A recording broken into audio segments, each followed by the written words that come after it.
Thank you, Donna. I'll just pause for a moment.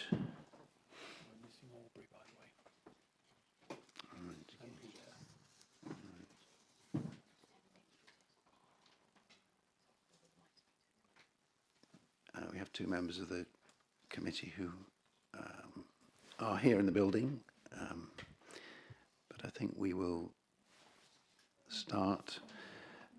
So welcome to this meeting of the Audit and Governance Committee being held on Thursday, 25th of September.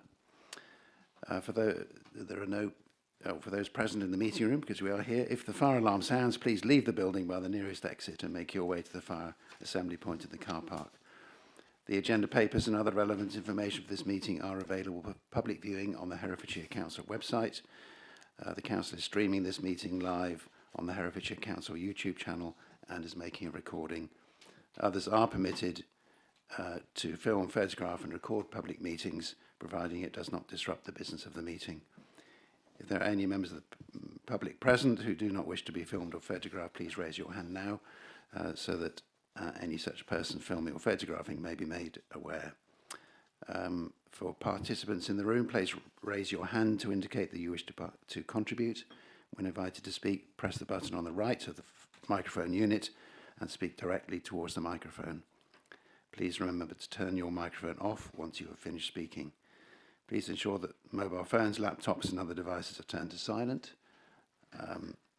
And for participants who are remote, and we do have some, can I request that you use the raise hand feature within the system if you wish to contribute and to introduce yourself when called upon. Please note that only committee members present in the room may vote. I think I'll just pause there for a moment. Is it possible to find out where Councillor Oliver is, please? Thank you.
Thank you. We're now all here, so apologise for absence. Have any apologies been notified to the clerk?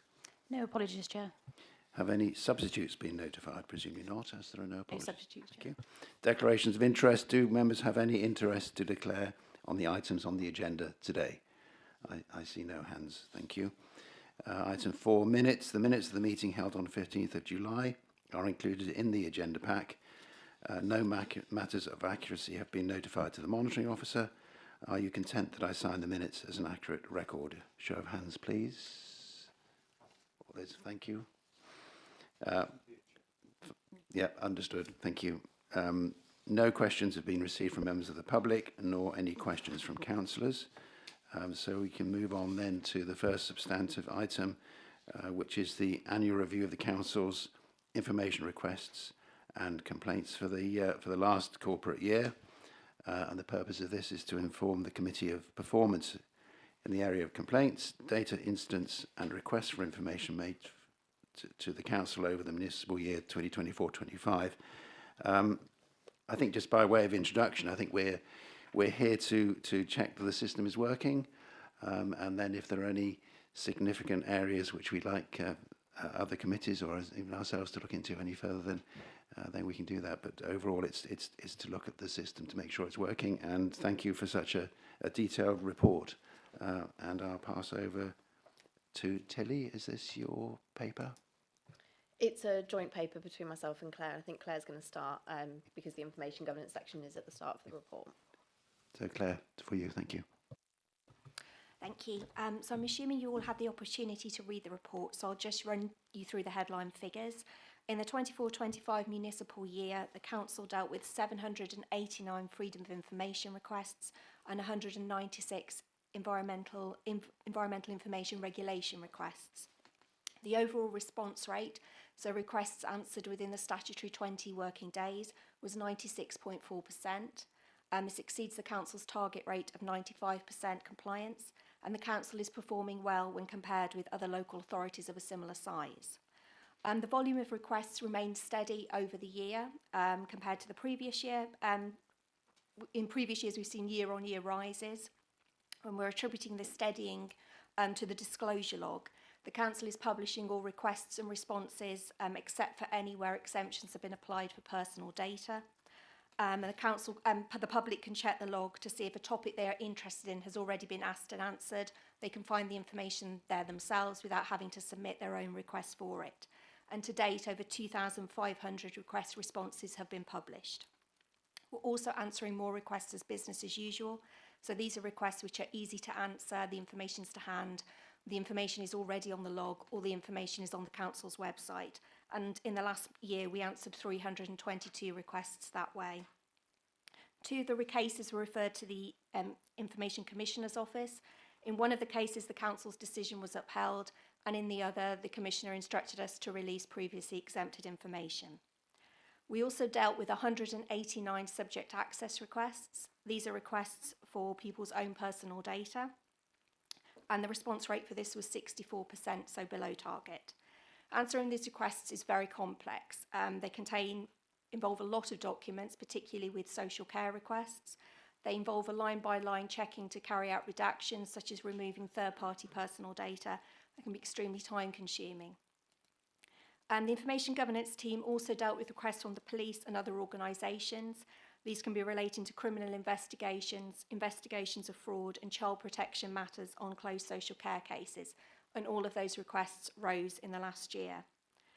The team also monitors data incidents and breaches, and 288 cases were reported to the information governance team over the past year. A high figure is not automatically a cause for concern. It can be reflective of sound processes in place for reporting such incidents, high levels of staff awareness of data protection, and an open culture around reporting things which have gone wrong.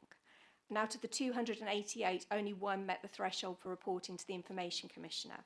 However, it is important that we learn from such incidents to prevent a more serious breach, and that learning is fed back into staff training, communications, and changes to processes and procedures. I'm now going to hand over to Tilly to talk through the complaints part of the report. I think, Claire, we'll stop there and just deal with that section, if we may. Yeah, of course. I was quite interested that you've got so many apparent breaches, 288. As you've said, I think that reflects a really good culture, that if the people in the council have concerns about the breach, they presumably tell you about it. And the fact that only one of those resulted in any further steps strikes me as being, well, both things are very positive, that there's an awareness of the need to put your hand up and say there's been a breach, and none of them are particularly serious. So I think it's a very good sign for that. Thank you. Robert.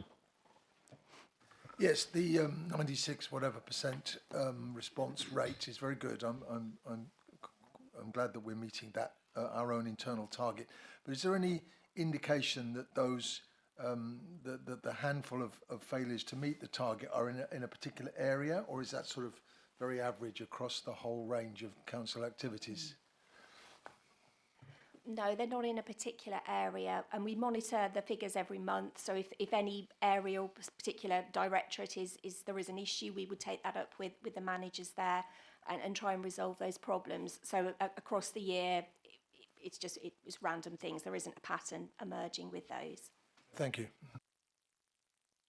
Any other questions on this section? Yeah, Mark. I think this is in the right section where you said about learning from complaints, and that it says complainants are treated fairly and with empathy. Are you checking, are you sampling the responses so that you can, how is that being done to check that they are being treated fairly? No, the learning was in relation to the data incidents and data breaches. Tilly's going to talk through the complaints and that learning from that. Claire, how big is your department? I'm just aware there's a huge amount of work must be involved with some of these FOI requests. And there's 10 of us.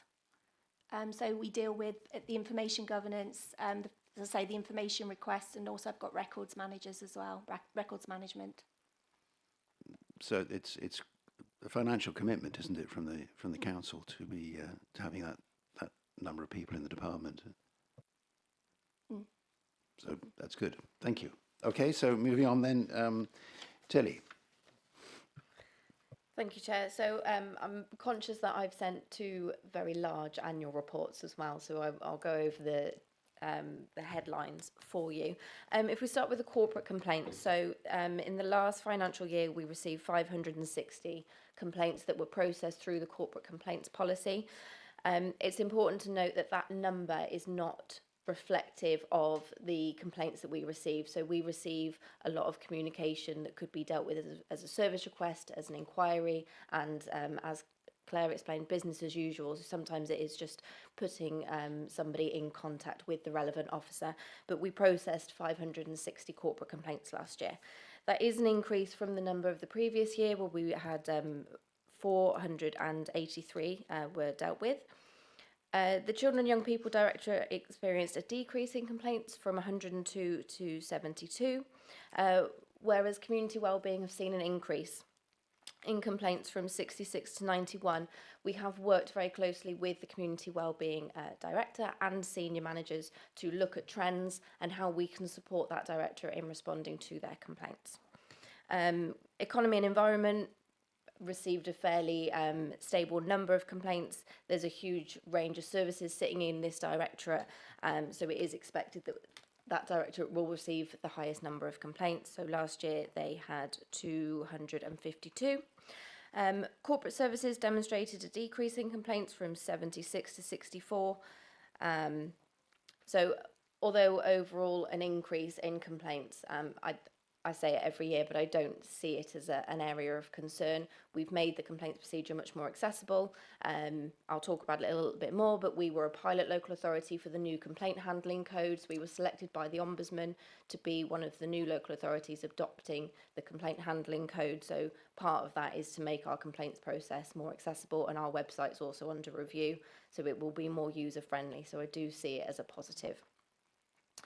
In terms of complaint investigations and producing the response within timescale, stage 1 is a 10 working day timescale and stage 2 is a 20 working day timescale. So Children and Young People completed 89% of their complaint responses on time, which is great. Our council performance rate is 90%, so they're very close to that.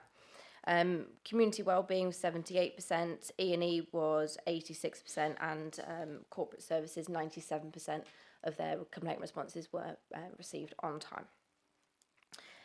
In terms of complaints that were taken to the Ombudsman, there were 55 communications received by the Ombudsman from Herefordshire members of the public. That is an increase from previous years, but as I say, with the adoption of the new complaint handling code and making our service more accessible, we do signpost to the Ombudsman at every stage of the complaints procedure. Now that is an expectation of the Ombudsman, whereas previously they were signposted at the end of the complaints procedure. So every time we correspond with a member of the public, we let them know how they can contact the Ombudsman and that they have a right to do so. So I think that personally, I think that is the reason for the increase in the communications received. 62% of those complaints were closed after the initial inquiries. That means the Ombudsman has looked at the complaint and there's nothing for them to do, nothing for them to investigate. So they've closed those inquiries and sent them back to us. 11% of those were premature. Again, that number has increased, and that's not surprising given that we do signpost to the Ombudsman at every stage of the complaints procedure now. That is something the Ombudsman was also expecting. And 9% of the complaints that were received by the Ombudsman were investigated, but only 2 of those were upheld and found to have caused fault and injustice. If we move on to the statutory children's complaints, I'm conscious this was talked about in scrutiny last week, but I will just give you the headlines. So there were 79 complaints made under the Children's Complaints and Representations Policy. 4 of those were withdrawn, not rejected, they were withdrawn, so the complainant decided to take their complaint back. This totals a 22.5% decrease from the previous year. 53 of these, so 70.6%, were resolved at stage 1, so that means the local authority responded and the complainant was satisfied with the response that they had received. 22 of these progressed to stage 2, which is an independent investigation. This is where we commission independent investigating officers to look into the complaint, and they will look at the procedures, the case files, and interview local authority staff.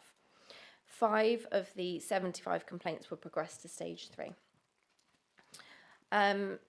Overall, we have seen a decrease in stage 1 complaints, but we've seen an increase in escalations to stage 2. Again, not an area of concern for us. We do monitor the complaints as they progress to each of the stages. What we've found, and again, conscious I talked about this last week, but as we're working closely with the Quality and Insurance Service in Children's Services, they're now producing the complaint responses and doing the investigations. We've seen a difference in the quality of the complaint responses that are produced. We're much more open with our members of the public. They have a lot more information about their complaint. And I think the general reason for the response is that although we're very fair in the investigation, they may not be still happy with the decision that we've made. And they do have a right to escalate, and the local authority at no point can refuse their right to escalate to stage 2. And again, we've seen an increase in complaints to the Ombudsman, but as I say, I don't find that an area of concern.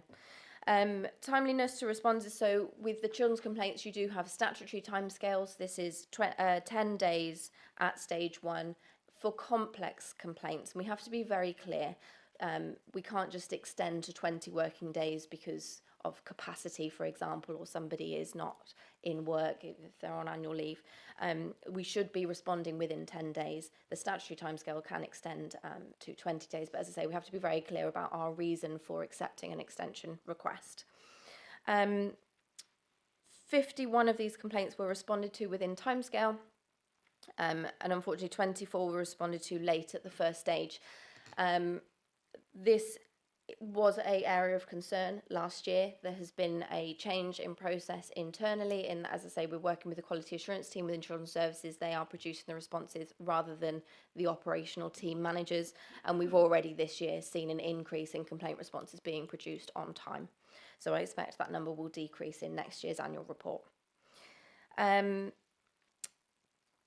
am I? Sorry. So of the 75 complaints that were received, 24 of these were upheld, 31 were partially upheld, and 20 were not upheld. And then complaints that went to the Ombudsman, 23 complainants that have been through the statutory procedure took their complaints to the Ombudsman for a review. 5 were deemed as premature, 1 was not upheld, 7 were upheld, and there was a financial redress. So that means the Ombudsman have suggested that we pay some form of compensation towards the complainant. 1 was upheld with no further action because we had already put remedies in place, and 8 were closed after the initial inquiry.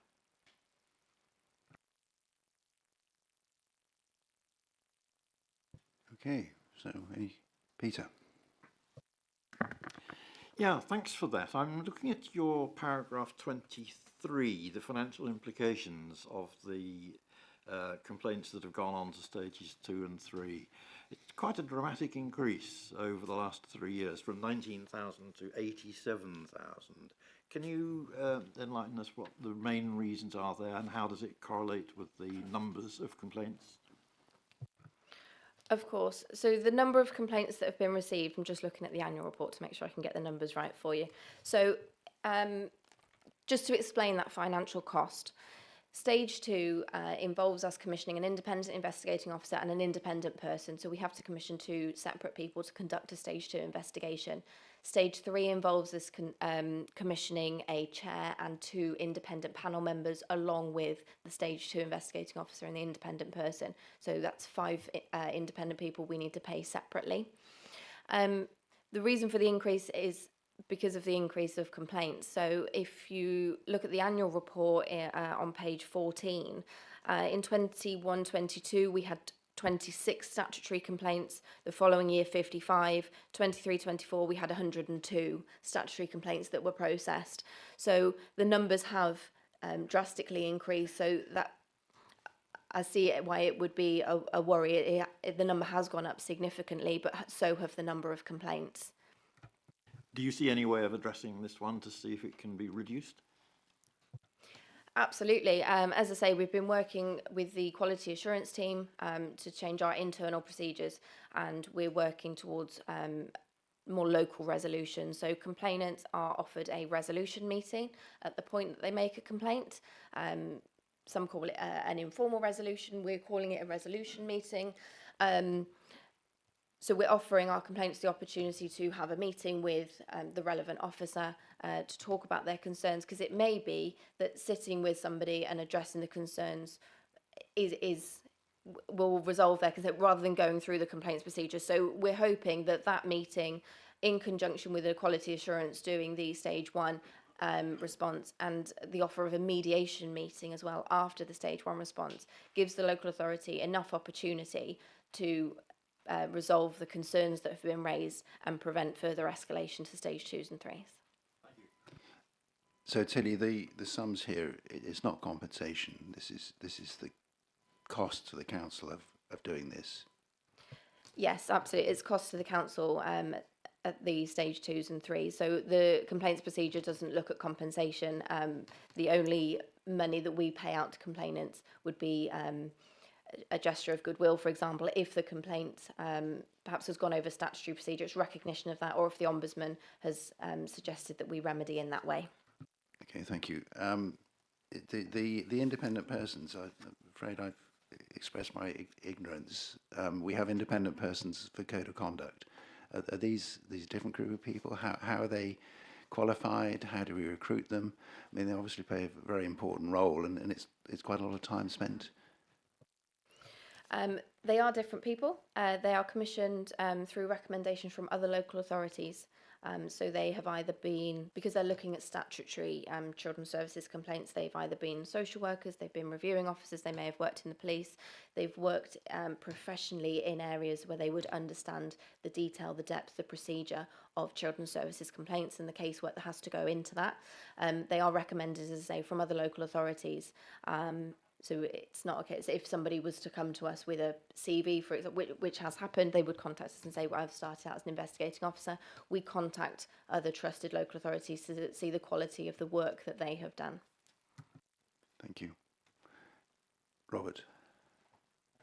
Yes, just a couple of points. First on that one, it might be worthwhile if our chairman of the Children and Young Persons ever talked to you about that, because we've had difficulty in recruiting independent persons for the Children and Young Persons Scrutiny Committee. So if you have a source of the sort of people that would fit, that would be very valuable. So just thought I'd do that. The other thing is that the in a different context, I'm quite a fan of informal resolution. There's been a lot of argument in another field about it, but where possible, because I have a great deal of experience of using informal resolution in my previous life, and if that would, your stage 1 procedures could in some ways be described as an informal method, although they're sort of formalised as well. If we could have an informal, because very often when somebody makes a complaint, for example, it's a misunderstanding. They just don't understand what the laws or the rules are. And if once that's explained, they go, oh, okay, and that's ended. Or they like the chance to sound off at somebody, and then they're happy. They've sounded off and they've had their say.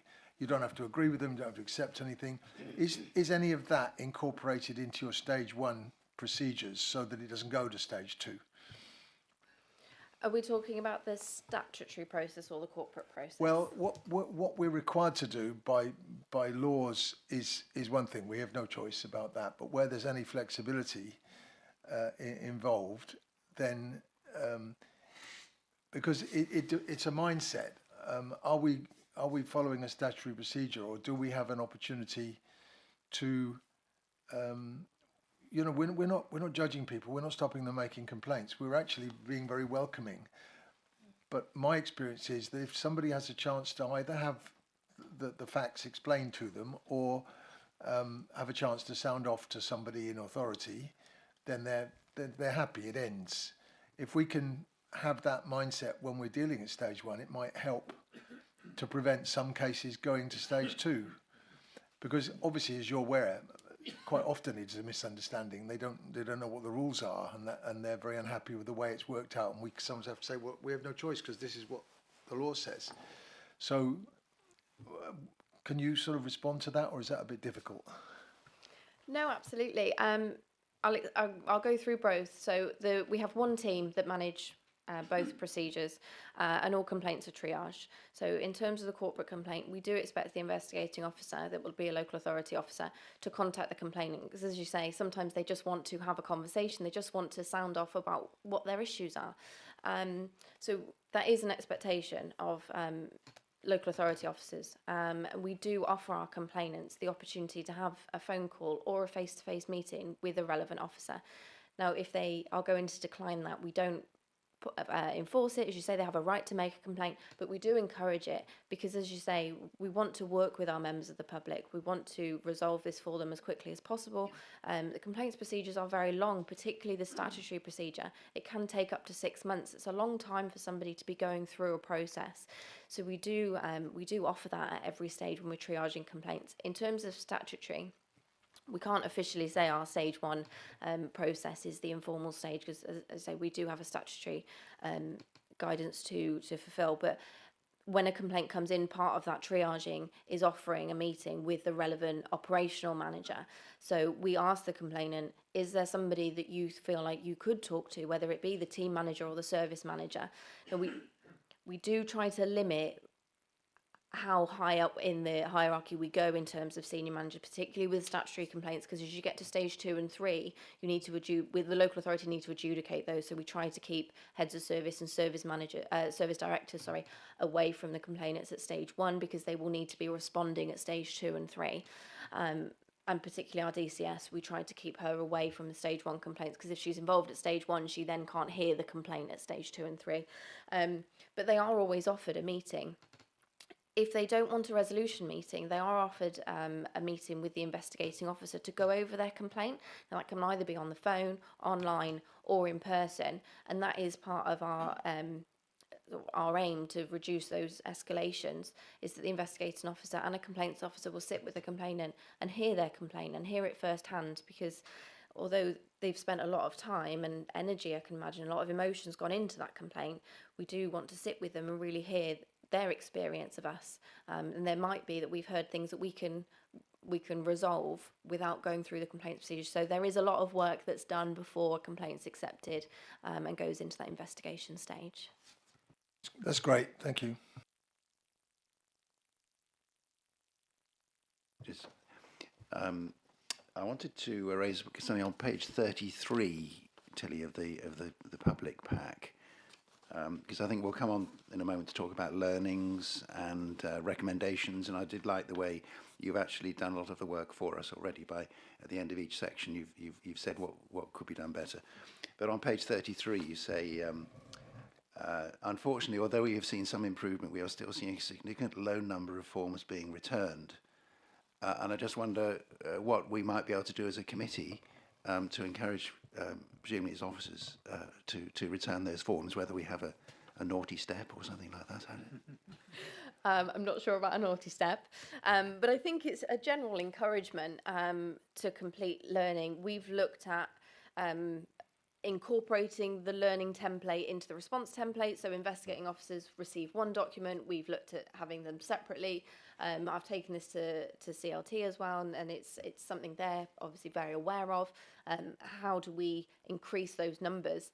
It's an expectation. So I think when we don't get them, it's going back to operational managers, the direct line managers, and saying we didn't get the learning. Sometimes there won't be any learning, but you do also get officers that will fill in the form and say there's no learning to be taken here, so they're still filling it in and coming back.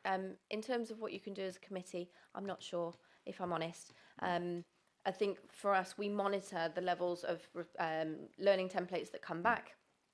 And any concerns we've got, if there's a particular director or area where there's a significant number of complaints but a significant lack of learning, we take that to CLT every quarter for them to then discuss with their managers.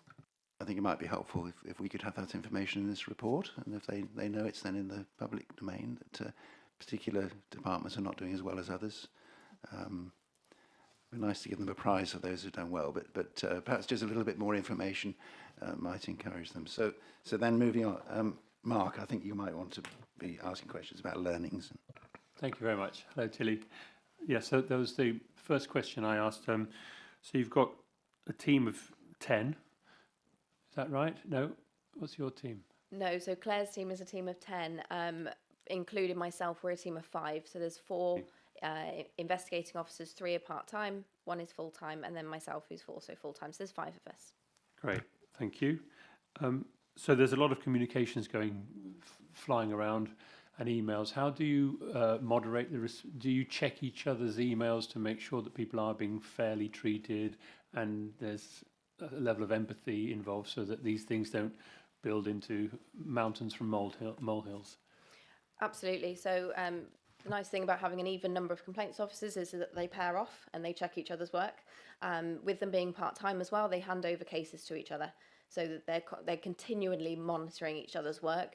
In terms of the complaint responses, everything is quality assured before it goes out. So that's each directorate does it slightly differently. So if I use community wellbeing as an example, the operational managers respond to the complaints, then the service director quality assures them from a service perspective, and then they're sent back to us and we quality ensure them in terms of empathy, but also formatting, grammar, spell checking, things like that. But that empathy level, we make sure that that's in there, because feedback we've had from members of the public is that historically complaint responses have felt very robotic, very professional, and there's a lot of jargon in there that we use day to day and we understand, but a member of the public may not. So we need to be really mindful not to even abbreviate things sometimes. So we quality check all of that. So internally and then with the service as well. So there's a lot of work that goes on at the start and then at the end as well.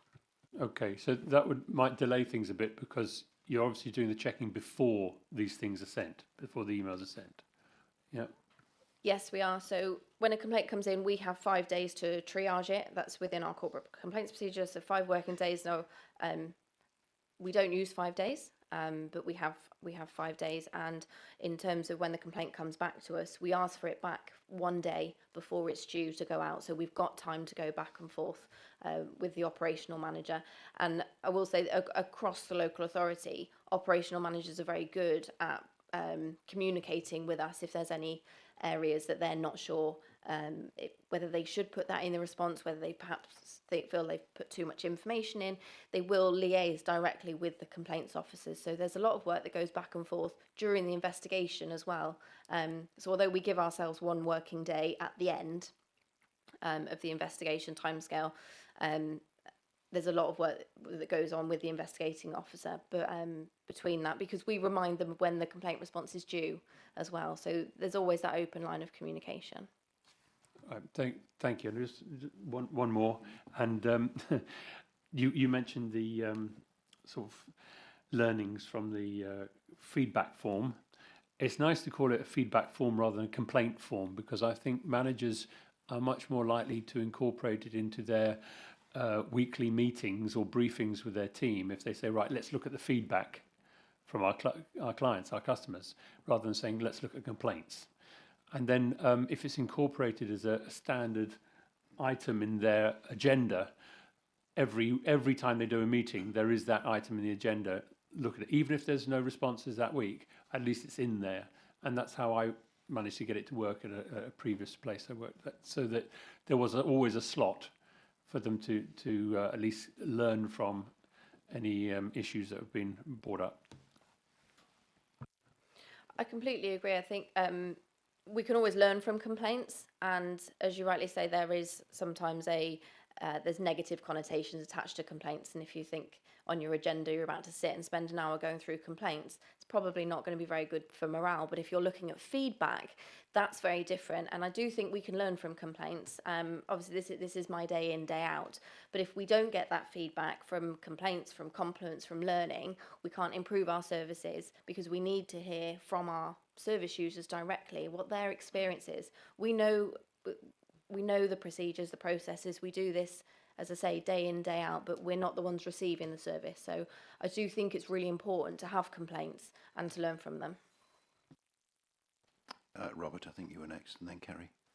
Yes, just to extend what Councillor Woodall just said, that describing it in that way enables us to take, I don't think we take enough learning from the compliments. We pass on compliments, but I think it's very good to be able to say to your team, you're a manager, you say, hey, did you know Officer A got a compliment for doing so-and-so? Have you considered doing that yourselves in when you approach it? That sort of learning is, so you don't just learn from complaints. You learn from compliments too, and that they may even encourage a change in procedure. So just wanted to add that. Kerry? You mention on-site advocacy at the end of your report. They're a charity, but they're also a commercial organisation, supporting people who are vulnerable in helping them find their voice. So do you identify a complainant as being vulnerable and refer them to advocacy, or does that person have to go via, how does it work? Because some of these people who complain are vulnerable. Absolutely, it's a great question. So we ask our complainants if there are any reasonable adjustments that they would like us to consider while dealing with their complaint, and then we explain to them what that means. So would they like support? Would they like things written in a different language? Would they like phone calls rather than emails? So we explain to them what their rights are. We explain to them what an advocate is, and that goes for children and young people as well. So in the report I talk about the Hear Me Children's Rights and Advocacy Service. And if we do identify that somebody would benefit from an advocate, we put their complaint on hold until we can appoint an advocate. So in terms of on-site, we work with either the Community Wellbeing Director or Children and Young People to commission an advocate. So we work with their social worker to make sure that that support is in place for them, and the same for children and young people. We can identify vulnerable young people when we communicate with them sometimes, maybe in the language that they use, or perhaps how they've responded to a situation. We can identify those vulnerabilities, and the team have been trained in safeguarding and how to spot signs of a vulnerable adult and young person. Who pays for that advocacy? Because they are a commercial organisation who charge out for this sort of service. So it's commissioned on a spot purchase basis, and Community Wellbeing and Children and Young People have their own contract with Onside. We have to be very clear about what the work is that we're asking from them, but it's worked very well for us for a very long time. We've had really good feedback, particularly from our parents that have had support from Onside. And the Children and Young People, so Hear Me is an in-house local authority service, so we don't pay for that for complaints. It's part of the service offer. Aubrey. Thank you, Chair. Just turning to compliments for a moment. You define a compliment as a polite expression of praise. How do you define this as opposed to an impolite expression of praise? So that definition comes from the Ombudsman, so that's why we've adopted that. It's a good point, because we do get impolite compliments. I think it's how you accept them, and we take them at face value, and there will be sometimes a compliment delivered in an underhanded way, perhaps, but we do accept them where we can get them. Chris, did you want to say anything about compliments at all? Yeah, I wanted to point out that I'm sure that 172 recordable compliments is not the sum total of the number of times our generally very good staff have gone above and beyond in the year. I just wondered if there's a if there's a formal way of recording this, or is it kind of informal? Are there members of staff who don't report themselves in as having received a compliment? How does that work? And there's also mention in your report of opportunity here to promote and develop the compliments aspect. I don't want you to go into it in tremendous detail, but are you grasping that opportunity, and is it being formalised or? Absolutely. So our compliments that are recorded are from external sources, so from our members of the public, but also from professionals. I think the point you made is, are people not sharing their compliments if they receive them? I think that is quite likely. I think we'll see an increase in compliments as we see a change in culture, that we want to celebrate the good practice as well as learn from the complaints that we receive. The compliments, the formal login of compliments has been in place for just over 12 months or so. So it's still being developed. As I say, I think there needs to be a change in culture. They are formally reported on to CLT every quarter with the detail of the compliment. It's also shared with direct line management, and a lot of the compliments we get are from professionals. As I think I said earlier, our website is being reviewed, so how to compliment will be a very clear key section of that website. It's not currently as in your face as I would like, for want of a better phrase. But there's definitely been a shift. We see compliments are very well received in some directorates more than others. So I think it's just working with officers that we really should be praising each other and, putting forward that good work. And as you say, quite rightly, over 100 compliments, there probably have been a huge number of officers that have gone above and beyond in that 12-month period, but we don't have the recognition of that. In terms of formalising them, as Councillor Highfield said earlier, you can learn from compliments. So as this new service sort of develops, we are looking at how can we learn from that. So I use an example of something that Claire's service does, is that so both our services have general inboxes. So we have complaints at herefordshire.gov.uk, but of course the officers have their own individual email addresses.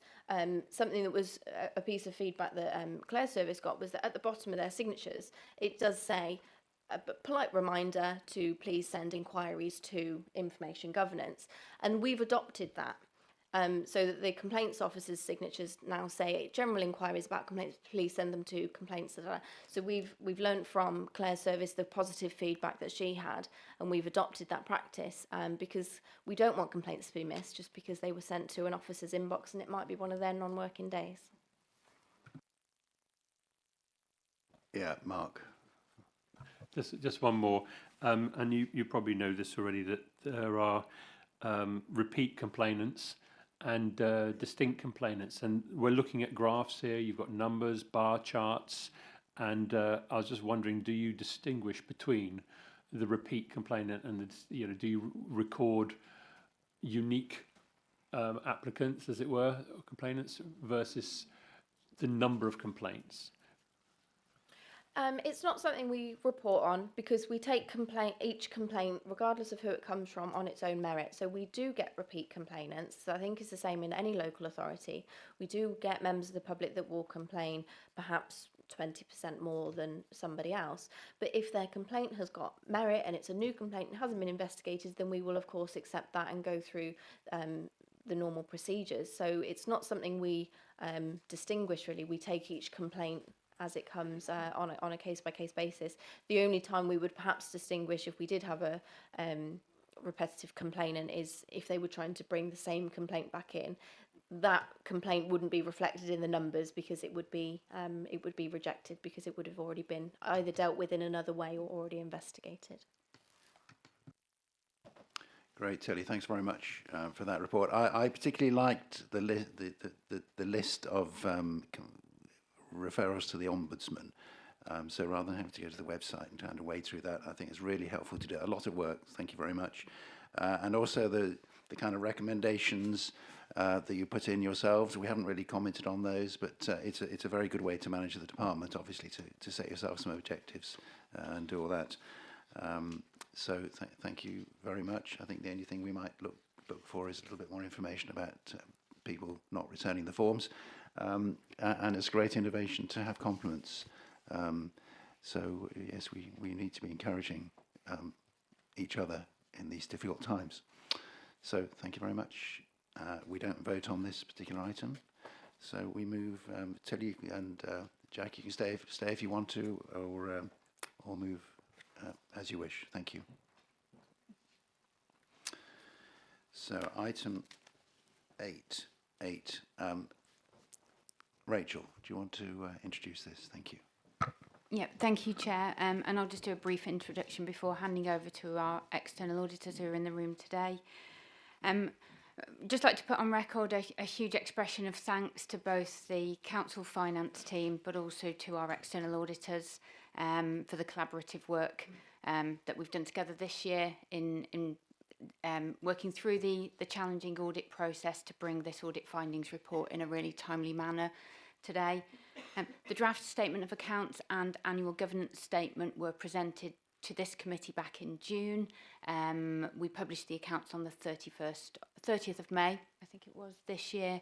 And we began the audit testing process before that with some interim work, but we facilitated early audit testing on the Monday after the publication of accounts on the Friday. Really pleased that we've had the audit team on site this year. We've had a consistent audit team, and it's been great to have members of the audit team in Plough Lane, carrying out that work and engaging with the council finance team and officers around the council. Grace from Grant Thornton will present the findings in more detail shortly, but I just wanted to bring out a few items for your attention. This external audit findings report confirms that the accounts, the statement of accounts for 24-25 are true and fair and free from material error. The audit findings report also confirms that the accounts are properly prepared in accordance with the SIPFA Code of Practice and that they're compliant with the requirements of the Local Audit and Accountability Act. There's a small number of disclosure and presentation items. The audit findings are listed on page 39 of the findings report in the individual item, or 45 of the supplement pack. And we've adjusted for some of those in the statement of accounts that are presented for approval today, as in previous years. And the items that we haven't adjusted for are generally immaterial in nature, and we've made a comment as to why we have not adjusted for those.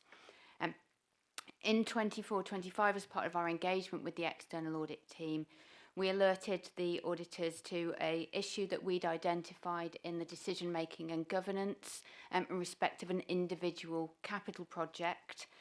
We carried out a piece of internal assurance work to identify opportunities where we could strengthen controls around our capital projects. And on account of our relationship with both internal audit and external audit, we shared those findings with both teams. The audits are both risk-based, and external audit considered the risk of our findings and carried out some additional work to provide assurance in respect to the financial statements and their value for money arrangements of whether there were any further instances to consider.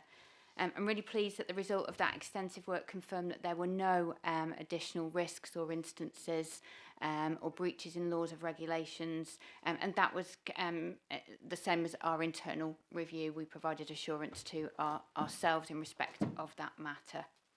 Okay. At that point, I will hand over to Grace to provide some more detail on the findings. Thank you, Chair.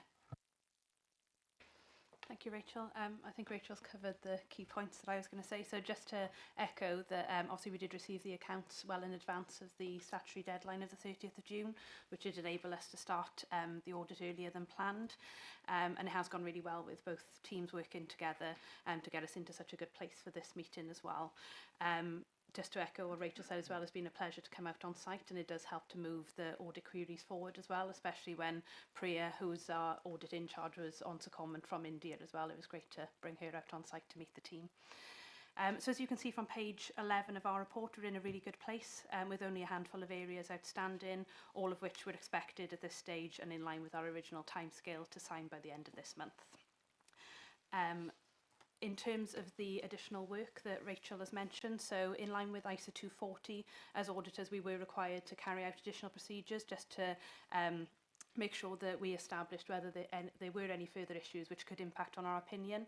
But as Rachel said, there were no further issues coming out of that. So we are proposing an unqualified opinion on the financial statements this year. And more of that will be covered in our VFM reporting later on today's agenda.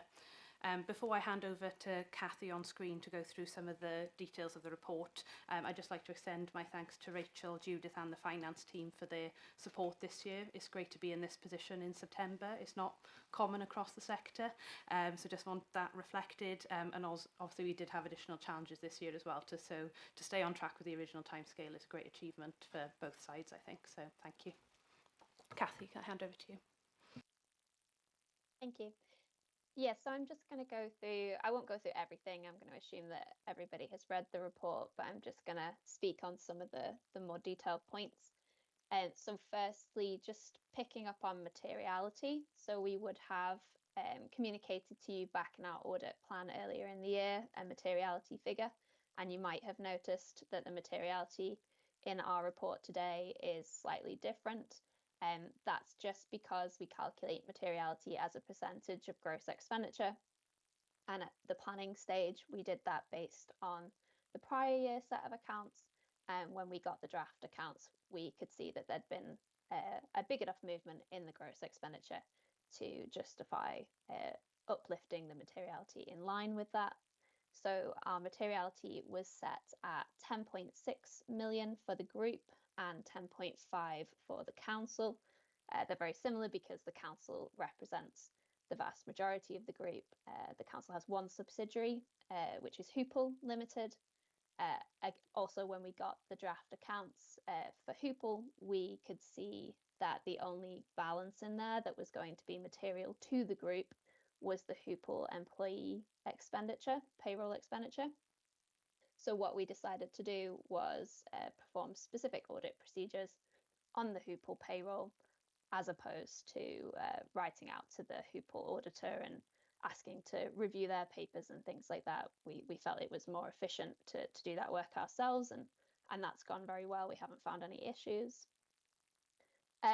You might also notice on the materiality page of our report, we then talk about performance materiality, which is a slightly lower materiality. That's what we then apply in practice in our day-to-day audit to make sure that we're providing enough assurance, and that was set at 7.9 million for the council. In practice, we've actually applied a slightly lower materiality of 7.6, and that's to avoid any aggregation risk across Hoople and the council when we join them together for the group accounts. We also, at the beginning of the audit, reviewed our risks to make sure that we were happy with the risks that we communicated in our plan, and we concluded that those risks remained appropriate, so there haven't been any changes to those. I'm just going to talk through each of those significant risks now and some of the kind of main findings in each of those areas. So the first was management override of controls, which is where we have a look at the council's journals. We reported last year in our findings report that the council weren't able, because of the way the ledger system works, to record the review of journals in the ledger itself. Instead, the way that is done is through a spreadsheet outside of the ledger. They also don't review journals below a limit of £250,000. And from our perspective, that still presents a risk. And so you'll see that that's still recorded as a risk in this year's report.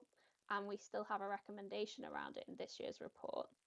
However, having said that, we have seen that management have improved the spreadsheet that they're using from last year to this year, so that it includes more detail, more data fields, which was helpful. And from the journals that we selected and tested, we didn't find any issues, any errors around review. We could see that they were all reviewed through that spreadsheet. However, reviewing journals through a spreadsheet does present a risk, and so that's still reflected in our report this year. Moving on to valuations, so we had a significant risk around the valuation of both property, plant and equipment and investment properties. Again, last year we reported some errors that we identified in the floor area data that the council was holding. So part of the valuations process is looking at the floor area data, and then the valuer will use that as part of their valuation. Unfortunately, the floor area data in some of the samples that we looked at was not accurate, and that had led then to the valuer not being able to perform an accurate valuation. In this year's case, that led to a £5 million overstatement, which has been corrected for. So again, you'll see that the recommendation we made last year has been carried forward to this year, and we consider that still, that recommendation still remains open. I haven't seen the issues again. Also on the assets not revalued, so the council doesn't revalue all of its assets every year on property, plant and equipment. There will be some assets that are not revalued. What they do is have a look at those assets and consider whether the value might have changed, and whether that change might be material, and therefore whether they do need to have a look at any of them. We considered that their assessment of the potential change in value of those might have been over optimistic. Our own calculations showed that maybe they might be higher. However, it wasn't material, so we weren't concerned. And then last significant risk is around the valuation of the pensions. For this, we are still waiting on the pension fund to provide us with an assurance letter, and we expect that either today or tomorrow. But they've indicated no issues at this stage, so we're hopeful that that won't raise any issues. Again, similar to last year, the council find themselves in a net asset position on the pension. And I know we talked about this last year, but under IFRIC 14, the standard limits how much of that asset can be recognised. And so similar to last year, they've applied an asset ceiling, which reduced the asset, which was 95 million, down to 7.1 liability, which again, we've checked and found no issues with, so we were happy with that. Another thing, so not a significant risk, but just a new thing this year was the IFRS 16, which was a new standard implemented this year, which changes the way that the council needs to recognise its operating leases where they are a lessee. So previously, those leases would have been charged through the expenditure of the council, but now under IFRS 16 they come onto the balance sheet. So this has been a big piece of work that the council has been working on, making sure that they've captured all the leases that they needed and that they've been able to properly recognise those. That has led to a £13.4 million increase to the value of PPE. That was mainly to do with the council's PFI asset.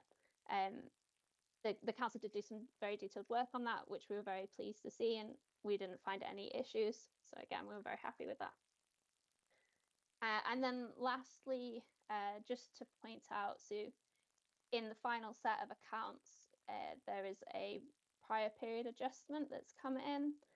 That's to do with a grant from the Department for Communities and Local Government, which was previously classified as non-ring-fenced. But when we had a look, we could see that there were conditions attached to that grant, so it was misclassified. It's changed, it's essentially moved it from one line in the CIS to another line in the CIS, with the net impact being nil.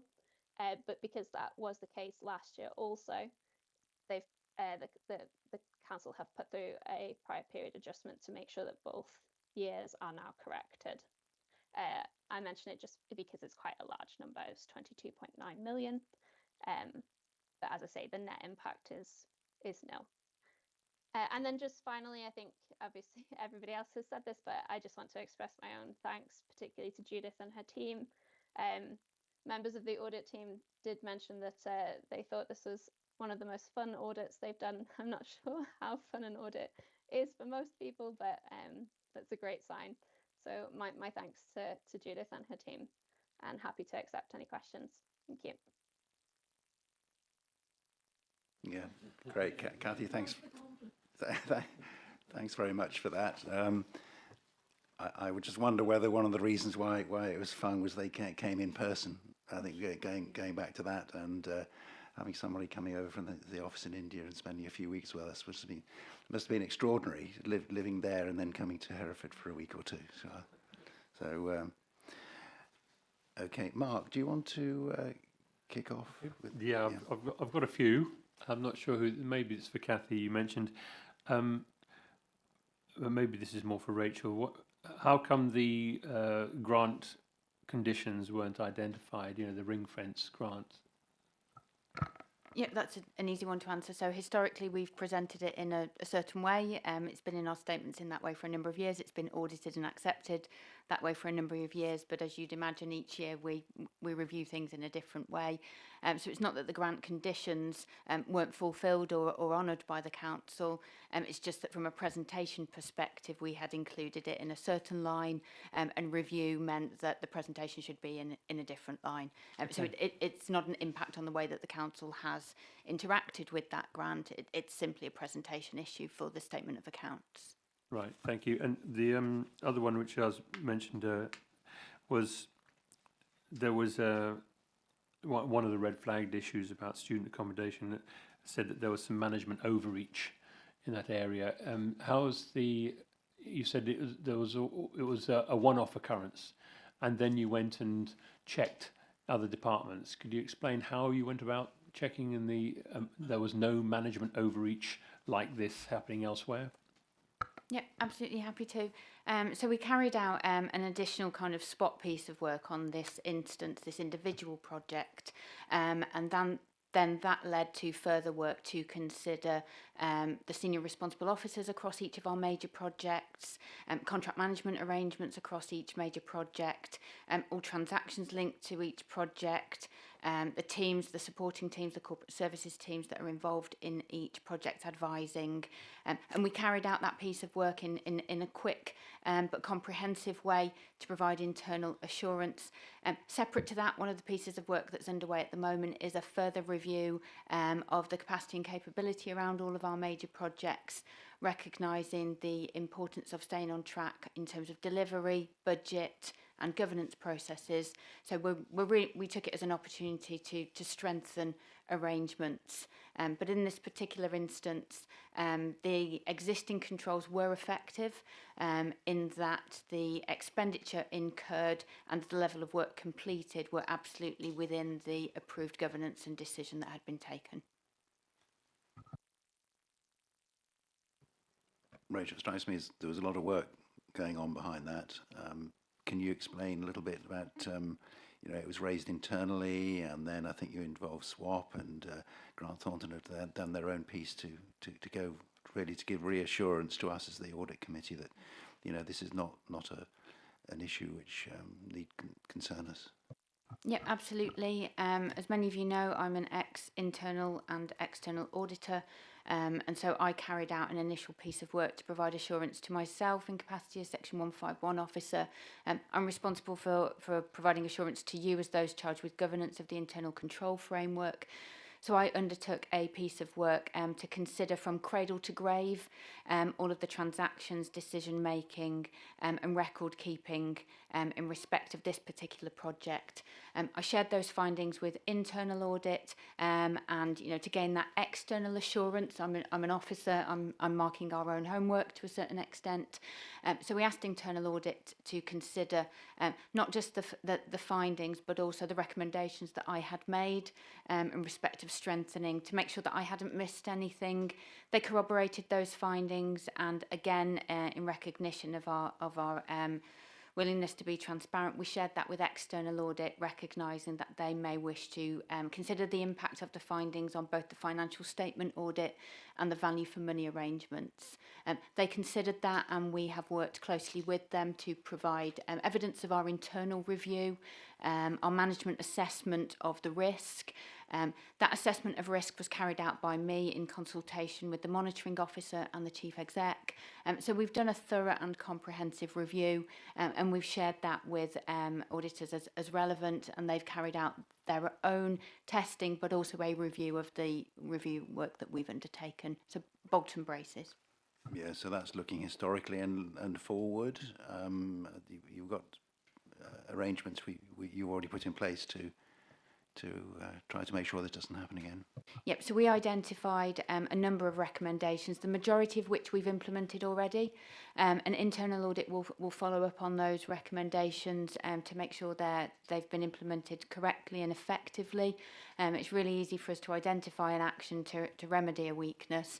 The proof's in the pudding. We've got to make sure that the way that action is delivered in practice serves to really strengthen some of those weaknesses. So that will take place. And some of that activity has been effective so far.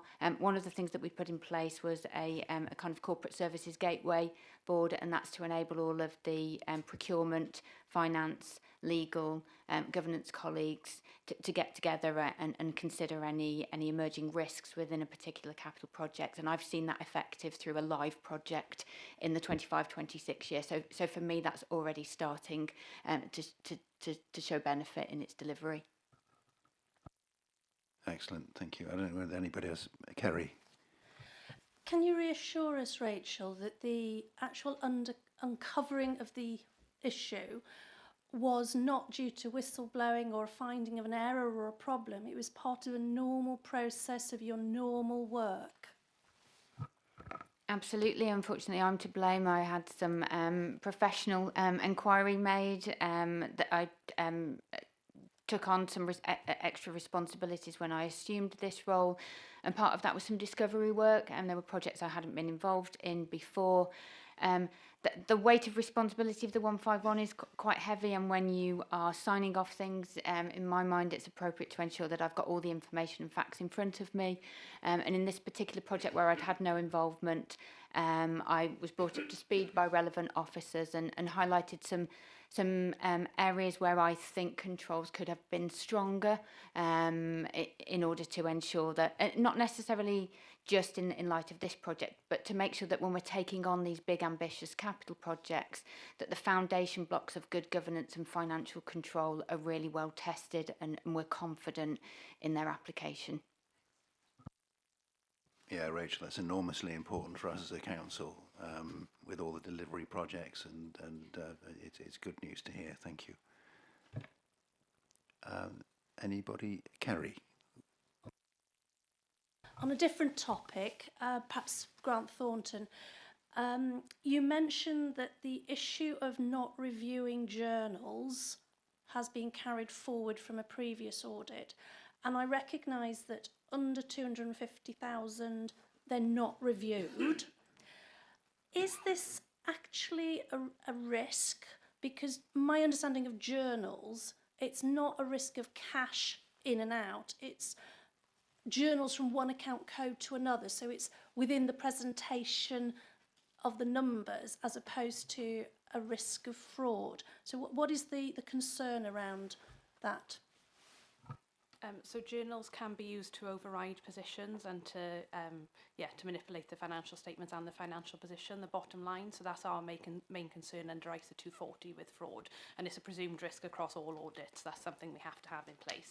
In terms of the review, obviously in an ideal world, all journals would be reviewed. They would be in the system, so there's no chance of manipulation. You can see that it's time-stamped, but we appreciate there's limitations in systems, like in this case, and obviously there are hundreds of thousands of journals that are processed each year, so there's always kind of thresholds applied, but we need to apply kind of like the perfect scenario of what we would expect in best practice, and that would be all journals are reviewed within a system with that audit trail in place. Rachel? Yeah, if I can just come in on that, and as Grace recognised, we've got some limitations in our current piece of software. If at the time when we go to consider renewing that piece of software, it's certainly an additional control we'd look into. But from my perspective, in terms of mitigation, I think it's really important to point out that this area has been tested extensively because of the significant risk, and there's been no instances of journals that have been inappropriately posted found through that work. But also from a budget monitoring perspective, if a journal was posted incorrectly or fraudulently, we would see it in the ledger. And we monitor all variances above 250k on a line-by-line cost centre basis.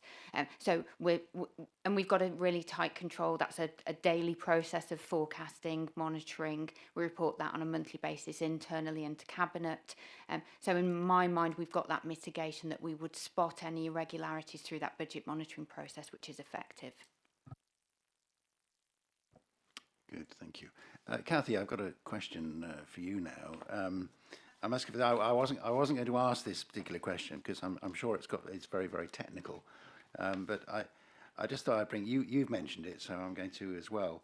The pension, you've reduced the net asset of 94.9 million as an asset to a liability of 7.1 million, and I know pension accounting is a bit of an art, but it just those the change is just extraordinary. And I think from reading out part of the other papers, in the context of the pension fund, there is a liability of 7 million. We're waiting for the next valuation. I think is this year, so it'll be a year before we get the results of that. And that's the important thing as far as I'm concerned, is what that valuation comes up with and says what the ongoing liability is. But how on earth do we go from a 94.9% asset to a 7.1 million liability because of some sort of ceiling? I don't understand it. Are you able to explain in sort of 101 or whatever it's called? Yeah. I can have a go. Having a pension asset is a relatively new and unusual thing to have happen. So it did happen last year, but prior to that, usually pensions have been in a liability position. So is this what the Labour government want to get hold of? Just to be, we're not supposed to be political, but carry on. I don't know about that, but it's not usual for them to be in an asset position. So we did a lot of work last year looking at IFRIC 14, which is that standard that then applies in the situation where a pension asset is recognised, to make sure that that was being applied appropriately. Essentially, you know, they swing a lot and they're very big numbers. What it's trying to do is say, well, just because you have an asset at this point in time, is that really a long-term asset that you're going to have into the future if there's another swing back in the opposite direction? So it's limiting how much of that asset you can really be recognizing at that point in time on that basis. They are big numbers, though. I appreciate that, but they are more of there's no cash implication of having limited this asset. I mean, I just wonder, just in the context, one of the, in the recommendations of the report, it says that a committee determines whether any issues raised in the report require inclusion in the committee's future work plan. And I don't know whether the committee have an appetite to understand a little bit more about pensions. Maybe not, no. Grace, I suppose the comfort is that this has been looked at very carefully by the auditors, and you know, you've told us as it is, and you're comfortable with it, and but over to you. I was just going to add, it is dependent, I said it's very technical, but it is also dependent on kind of the contributions you've made and any contributions for future rates. Obviously I can't tell off the top of my head if that's the case in Hereford, but it is dependent on lots of different elements, the asset ceiling, and I won't pretend to be an actuary, that's why we rely on them in terms of experts for the accounts. But yeah, there's lots of different elements that feed into that in terms of how the contributions are made by the council as well. The other area which we might perhaps be thinking about in the work programme, something that Aubrey I think is interested in property valuations of our commercial properties. Aubrey, do you have a question on that? Yes, valuation of the investment properties and commercial properties like Skyland Park and Maylord Orchards. How have you looked at those in relation to the council's valuations? If I can take that one, Chair. So Yep. this year we valued 54% of our assets, and we do them on a rolling programme. Investment properties are valued annually, and the property, plant and equipment, the normal land and building assets are valued on a rolling basis. So each year we're picking up a new section and trying to gain that more comprehensive valuation across a period of time. So those assets will be valued regularly. We engage an external RICS qualified valuer. External audit then engage their own external valuer, and they consider the results of those valuations and the data that informs those, and that's subject to rigorous audit testing. In terms of those specific properties, I'm happy to provide some more detail on that outside of committee, just to share those movements in valuations for you. Also, the income and expenditure element of those particular properties will be considered and tested by external audit, because they'll be included in the comprehensive income and expenditure statement. Yeah, have run thought and looked at these valuations and how they and how do their thoughts relate to the council's valuations? Thank you. Yes, so as Rachel said, all investment properties need to be revalued on an annual basis, just because of the sensitivity of the nature of commercial properties, and it is a significant risk for us in our plan, so it's an area of our focus testing. So we sample basis, so we sample large assets and then a sample from the residual to make sure we have coverage of that balance. As Rachel said, we utilise our own expert as well, so we use the expert's indices and underlying data to verify that of what the management expert has done, to make sure that it's within the range that we would expect. And we also analyse the source data that goes into those valuations, such as floor plans, the rent agreement, how much money is made, the yields, all those elements as well. So we do give it a thorough test. It's one of the areas of focus that has increased over the past couple of years as well. Right, any more questions, or shall we move on? So I think one of the things I should have mentioned initially was that we'd received these papers very late, but I've used my discretion as chairman for us to consider them today. I think it would be inappropriate to postpone reviewing the accounts. You've done such an amazing amount of work on them, and they are a clean set of accounts, so we got a lot of comfort with that. I think it's in the best interests of the council generally that we approve the accounts today. If we do that, our reputation with government being a well-run authority is important for us, and this is all part of that. And it also enables the finance people to close the books for last year and move on and concentrate their time and activity on other issues which we have. So if you could minute that appropriately for the secretary, please. And we don't need to vote on that particular findings report, but just take this opportunity, Grace, of thanking you for achieving this. I'm quite interested to see when the second authority comes up signing their accounts. So I think we're way ahead, and thank you very much, Judith. And the last 2 or 3 weeks, I'm sure, have not been easy, but dealing with all the inquiries and everything is a real team effort. Thank you very much indeed. And we've ended up with an unqualified opinion. Peter. So if I can just interject, it's actually the second year that Herefordshire has been the first in the country, so it's setting a good precedent, I think, and I'd like to go on record to thank Rachel and her team and Granthampton for their hard work. Thank you very much. Can I just chime in and say thank you for Peter, because I know he's been, Councillor Stoddart, because I know he's been working closely with that team, and given he's paid pitifully for all the amount of time he spends on it, I'd like to congratulate him on his work in this area. Yeah, I agree with that. Thank you. Yeah. So we move on then to item 9, which is the annual government statement. I think a little bit in the context of papers being delivered late, this statement we had, I think, in June. So we've seen the draft of it. The same with the full accounts. We saw those in June. So we've had one go at them. So I think it's just appropriate, Rachel, just to explain to us any changes which might have been made. Otherwise, I don't think we need to prolong the discussion on this particular item. Thank you. Thank you, Chair. So this annual governance statement is as presented to committee back in June.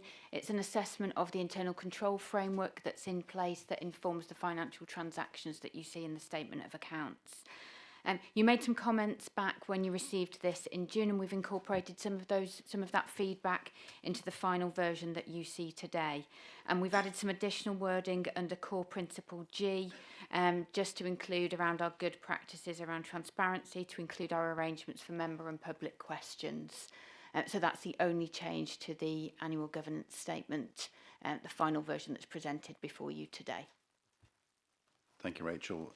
Perhaps I just mentioned the significant government issues which haven't changed. I think improvements in children's services, financial sustainability and resilience with the recent analysis of the long-term finance plan, and then of course the dedicated schools grant. They remain as significant issues, which I think we probably will be talking about in a moment or two anyway. Could I have the committee's approval of this annual governance statement? A show of hands, please. All in favour? Thank you. Moving on then to item 10. These are the statements of accounts. As I've said, we've seen these before. We don't need to spend a long time discussing them, although we can come up with points if we wish to. Rachel, over to you. Any changes made which you would like to mention to us since the last draft? Thank you. Thank you, Chair. This is my favourite agenda item of any committee in the year. You all know I'm a proud accountant. I love this document. And I love that Herefordshire's Statement of Accounts is recognised as best practice in the sector and in the country. So you've got 3 appendices in front of you today. You have the Statement of Accounts, and as you've seen already through the audit findings report, we've made some small adjustments, presentation disclosure items in accordance with the audit findings report and those adjustments that were brought to your attention in respect of the grant and the property, plant and equipment valuations. So that's the statement of accounts, otherwise largely unchanged from the draft version that was presented to committee in June. And just to state that statement of accounts includes the group accounts and the technical annex, and the audit testing also includes a review of the annual governance statement to ensure that the statements we are making in there are consistent with the auditor's knowledge of the way that the council operates and the results, the financial position and performance as presented in the statement of accounts. What you also have as an appendix is the letter of representation signed by me in capacity as Section 151 officer, and that confirms to the auditors and to you as those charged with governance that the council's met its responsibilities in respect of the internal control framework, accounting judgments and estimates, and that we've provided all relevant information to the audit team to support and inform their testing. The final appendix then is the all-important piece of information here today, and that's the audit opinion, the external piece of valuable assurance to you as a committee, and that confirms that the accounts are true and fair, they're free from material error, and they are compliant with the SIPFA Code of Practice and the Local Audit and Accountability Act. Thank you. Okay. Any questions from anybody? I just point out that the letter of representation has to be signed by me as well, Rachel. So you're the first signatory, so I'm relying. I have read it, and I'm happy with it all. And then there's also the kind of disclosure letter from the auditors, which I've also read, and that's those both helpful documents. Thank you. The recommendation is the committee approves the statement of accounts for 24-25 and also the letter of representation. They be signed by the chairperson of the committee and the director of finance. All those in favour? Thank you very much. Item 11, external auditors report. Rachel, followed by you, Grace. Thank you. Thank you, Chair. So the final piece in the jigsaw in terms of that audit work carried out by our external auditors for 24-25 So this is a report on our value for money arrangements across three key criteria: financial sustainability, governance, and what we refer to as the 3 E's, arrangements for economy, efficiency and effectiveness in our use of resources. In terms of financial sustainability, the auditor's work considers our arrangements around financial resilience, financial pressures and gaps, and the robustness of our financial planning and monitoring arrangements. In this area, there are no significant weaknesses or improvement recommendations in respect of those financial planning arrangements to identify risks to our resilience. A key recommendation has been raised in this area in respect of the dedicated schools grant, the DSG deficit position. You'll know we've brought this to committee before, and it's a feature in our budget monitoring that goes to Cabinet. This is a national pressure.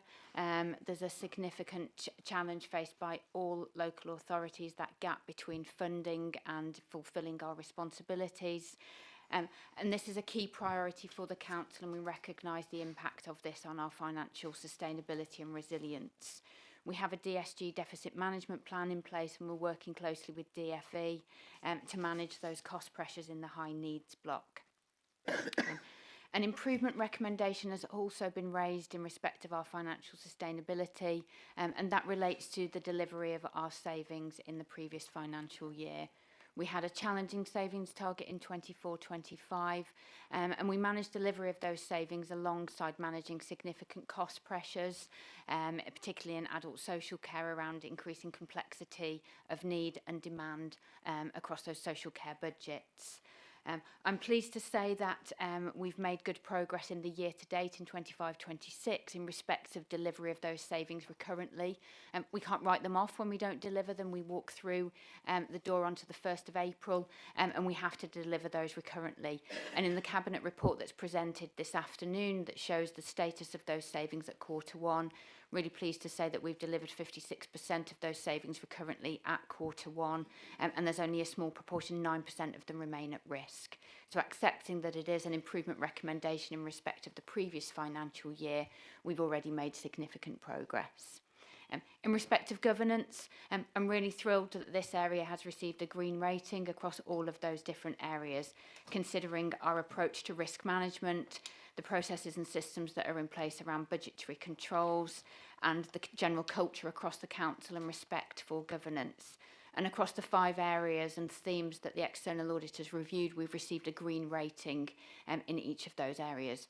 And those are really the foundations for everything that we do across the Council. If our decision making and governance and financial controls are sound, then that enables us to deliver services efficiently and for us to manage the Council's resources effectively. The final theme in the value for money work, therefore, is the 3 E's: economy, efficiency and effectiveness in use of resources. And I'm thrilled in this area that the previous red rating, the significant weakness identified in children's services, this year for the first time has been downgraded to an amber recommendation. And that is informed by not just the work that external audit have done and their review of our delivery of improvements, but it's also consistent with the other regulator feedback that we've had throughout this financial year around the transformation and improvements in children's services. So I think that's a really important distinction to make in this report for the first time. In terms of our financial and performance information, that's been recognised by the auditors receiving a green rating. That's really key, joining up that activity data and the performance side of the Council. It enables us to improve our forecasting, to enable us to set budgets robustly, and importantly to monitor activity as it occurs throughout the year and the impact on our financial position and performance. In respect of our arrangements to commission and procure services, again, we've received some positive feedback from the auditors around that contract management, particularly in light of the waste contract that was re-procured and our arrangements already in terms of developing our approach to re-procuring the public realm contract. So those are recognised by the auditors. A key recommendation has been raised in line with our earlier discussions throughout this agenda around strengthening the challenge and control of capital expenditure to make sure that we've got effective oversight and governance around those large major projects. And as we've already referred to, we've implemented some actions already that have proven to be effective in addressing some of those challenges and weaknesses. So with that, I will probably hand over to Grace or Neil to provide a bit more background information about the work they carried out. Thank you. Thank you, Chair. Not sure there's an awful lot for me to add, Rachel. Thank you. Without wishing to prolong people's agony, but the issues, I just try and add some sort of value really, rather than reiterating what Rachel has said. The dedicated schools grant is a national issue for the vast majority of councils who provide those sort of school services. Herefordshire is seeing a steep increase in the deficit, and we put it on looking at page 264 of the pack. You can see it's gone from 1 to 6 to 20 to 40 at the end of this year. So it's a steep increase, which is one of the factors that we considered. So I know your officers have got plans in place to try and sort of reduce that rate of increase. But your officers and we recognise that it's a challenge for you. It's a challenge for all councils. To put it into some context for you, I was working on a council earlier in the week. Their net revenue expenditure is more than yours. It's about £500 million. So they're obviously a bigger council. But by the end of 2030, they're forecasting that their cumulative deficit will be £260 million. So you could argue in some ways that this is becoming a bit of a bigger problem for government to try and fix. They can't simply just give that money to councils to write off, in our opinion. So councils need and are taking responsibility for it. I'm an accountant, so I'll use these words. There's an accounting fudge that allows councils to show it as a negative deficit. But what that doesn't focus on is the fact that the £20 million deficit, the cumulative deficit that you had at the end of 2025, that's money that you've had to pay out for services. So that's money that's no longer sat in your bank account or that you can invest. So there is a real cost with this as well. It's not just an accounting thing. So it's I think all the councils that I've worked on, it's a major issue for them. So it's no comfort, is it? I know the fact that there are the people who are worse off, but it is a national problem. And one of the things that we're trying to do as a firm is to sort of highlight this to government, because it needs government action. And I could spend quite a long time talking about it, but I won't unless people want me to. Other than to say it's on Rachel's radar, and there are quite a lot of things that we can do. One of the things we're trying to do is to highlight what the council's doing as good practice, so we can share those in sort of reports and things, so that people can learn from each other, because there are snippets of places doing things really quite well. The other bit I'll just focus on is the children's services, which has been read for many years. We've looked at this now for quite a few years. We've seen a real step change this year to last year, significant improvement, which obviously has been reflected in what Ofsted have found as well. So that's a really good news story for the council, and I think probably an appropriate place for me to stop. Okay, is anybody? Yeah, Robert. Thank you. Yes, thank you very much for that. The DSG thing is obviously of concern.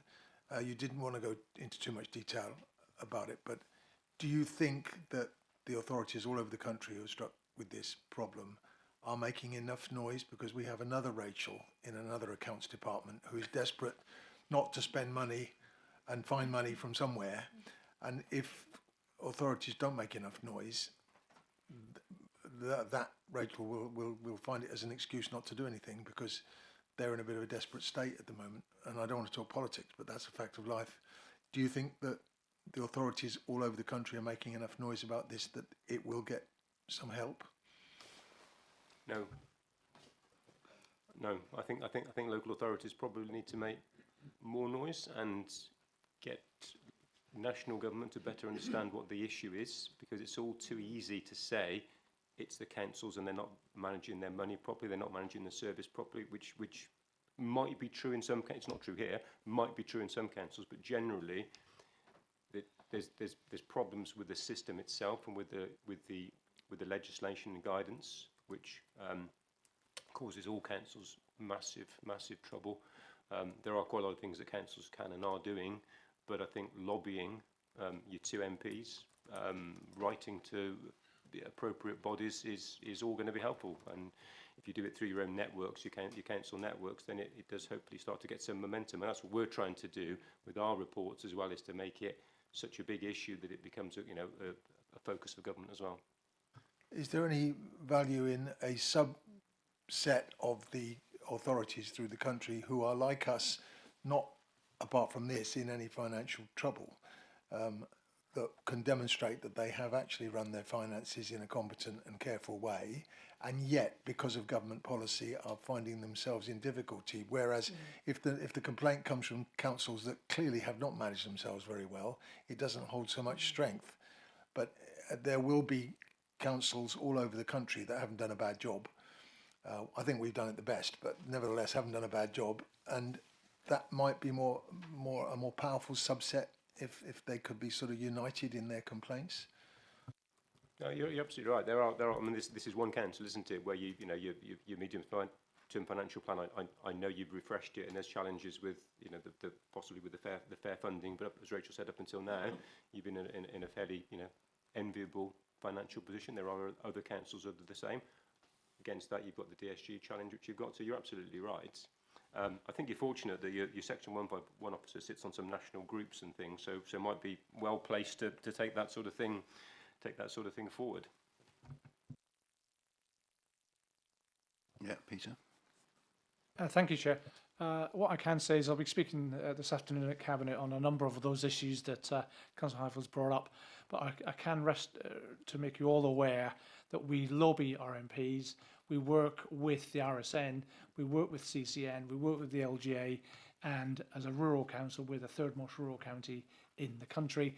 We very much fight that case, but the central government seem to be very much, they're looking at their concerns, which is urban areas where their political capital is, and rural areas are not where their capital is. So we accept it, but we are not taking it lightly. We're fighting, and as the member mentioned earlier, Rachel is, as Neil mentioned earlier, Rachel sits on a number of panels, and in fact she spoke last week at the RSN's convention and explained those issues.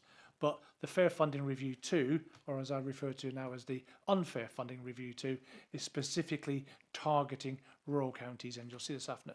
In fact, if you look to the MTFS paper that's being discussed this afternoon, you'll see that Herefordshire is badly affected on, when we look at our requirements, we're about 40% under our statistical neighbours around. So it's a very, very significant issue.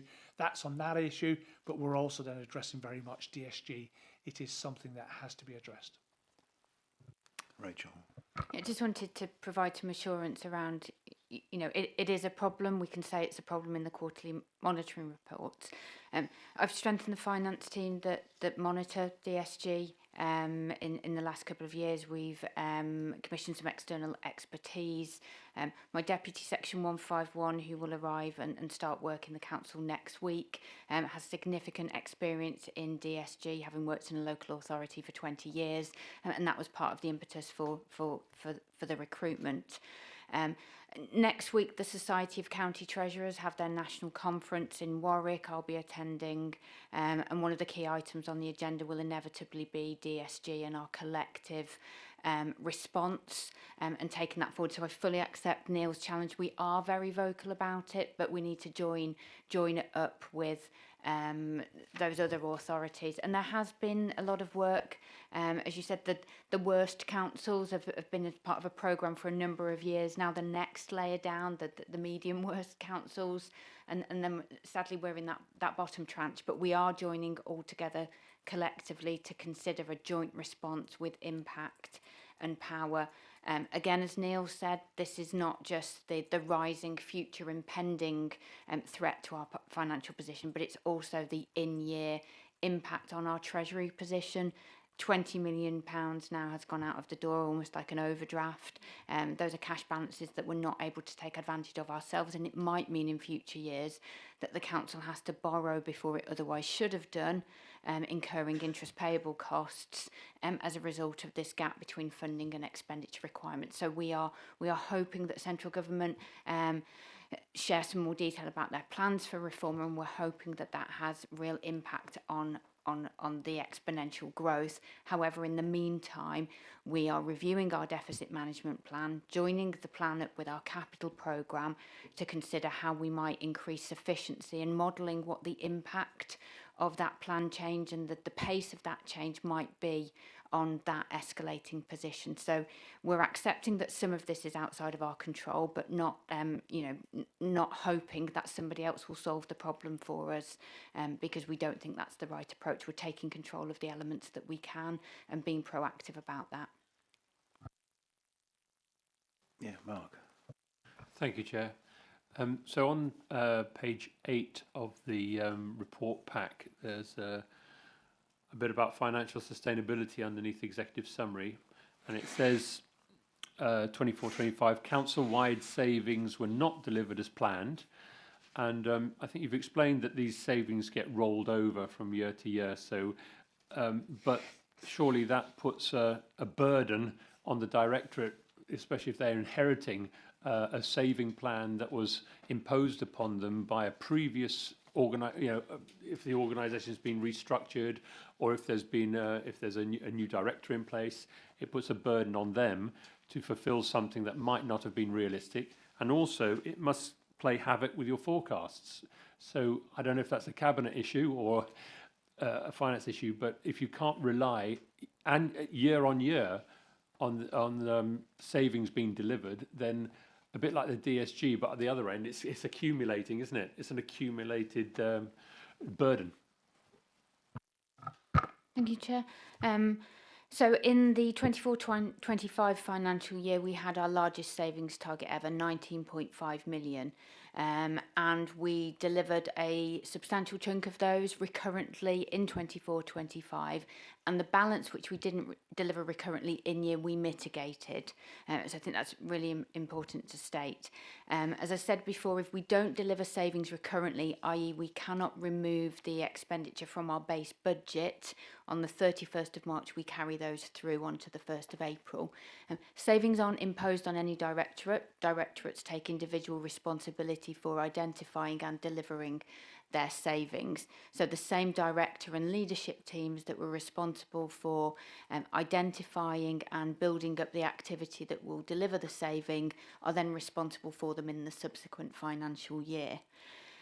In the quarterly monitoring report for Q1 that you'll see at Cabinet this afternoon, we've been explicit about those savings that have been carried forward, as we were in the Q4 outturn report. So in 25-26, we are monitoring delivery of the 3.9 million approved savings in the 25-26 budget, and £11.9 million worth of savings not delivered recurrently but mitigated in the previous financial year.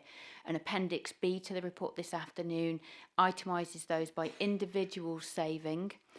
What we committed to carrying out, recognising that as the financial cycle moves along, some of the savings proposals that we weren't able to deliver were identified almost 18 months ago. So at Q4, we committed to carrying out a review of the original source of activity proposed to deliver the saving. In community wellbeing, for example, some of the challenges in delivery of those savings were around balancing that with increases in demand for social care. You know, if we have a workforce saving, how can we safely and realistically reduce the workforce whilst managing demand? So we've carried out that exercise. We carried that out before the end of the financial year and confirmed it in Q1 to review the source activity plan for those savings. And we've provided some analysis of where we've had to change that. It's the responsible thing to do to make sure that we can realistically deliver savings in 25-26. We've assessed the risk of delivery of those savings, and that informs our forecast. Our financial forecasts are fairly consistent throughout the year because that's the quality of the relationship between the services and the finance team. We're really close to the activity data. There are few surprises in our financial forecasting, and that's confirmed by the work that external audit did on our arrangements.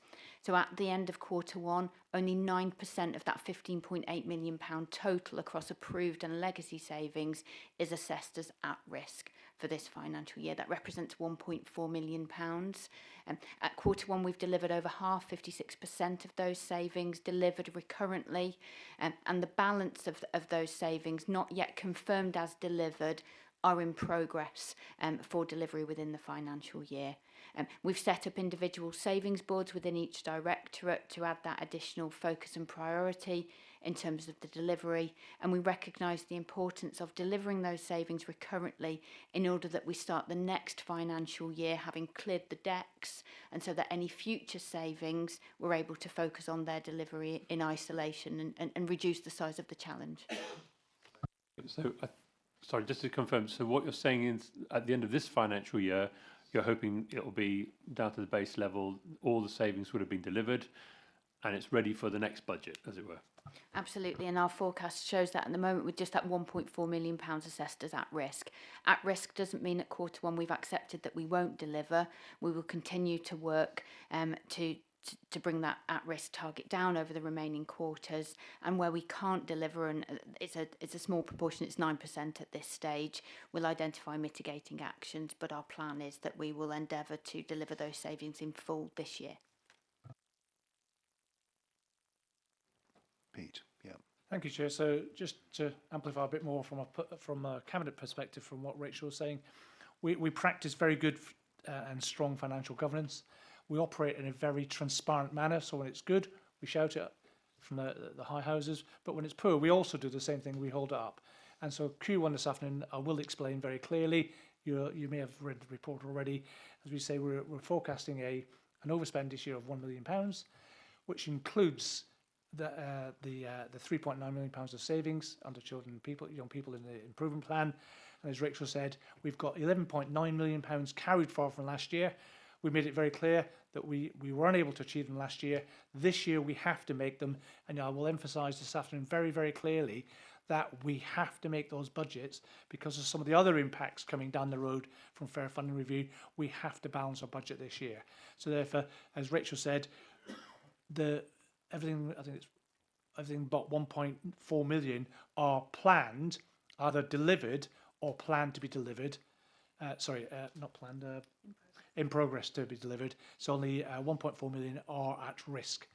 And as I say, we're looking for we operate in a very transparent manner. Make it very clear that with the external environment the way it is, we have to balance our budgets, and we put everything in place. We've got directorate budget, we put budget boards in place.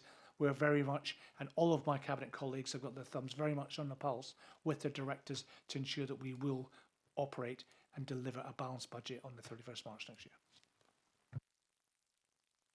Okay. Kerry. There's a lot of detail going into the savings, which is commendable, but there's always something that comes in from the left field. And a couple of weeks ago, I read that the central government have an initiative of which Hereford is one of 43 locations to be selected for a new project on healthcare, keeping people out of hospital in their own home. And I just wondered whether there was going to be any direct or indirect impact on the council's social care or funding, and whether there was any extra funding for the council to help support that. Because if somebody's staying in their home, they may need extra support. And it's a very good initiative. And I know lots of people would like to stay in their home. And in a rural county, it's commendable that we've been chosen as one of those locations. Happy to take that. Interestingly, this was one of the pieces of information that we considered at corporate leadership team on Tuesday. So you're absolutely right. We are thrilled that Herefordshire is one of those 43 authorities, and we're really excited to work as part of that programme with our health partners, etc. I think in terms of that adult social care budget, prevention, enablement is really key to managing demand and costs in future years, and that forms a key part of our savings. So I won't pretend to know the detail of those initiatives. It's not my area of expertise, but the Director of Public Health and the Director of Community Wellbeing are really engaged in that process, and we'll use that as a test piece, I think, to understand where we can explore those opportunities for prevention and enablement within our communities to support vulnerable adults. I think my point is the risk to our balanced budget. There's always risk, and at Q1 that risk is heightened because we've got 3 months worth of actuals and 9 months worth of estimates. So I become increasingly confident after Q3. I don't have a crystal ball, but again, for me, the authorities where they have surprises in Q3 and Q4 are often because the finance team is not appropriately close to the service areas. So we need to understand, for example, the number of children in receipt of transport arrangements from each academic term. We need to stay close to discharges, and it's really important to join up that performance data, the service data.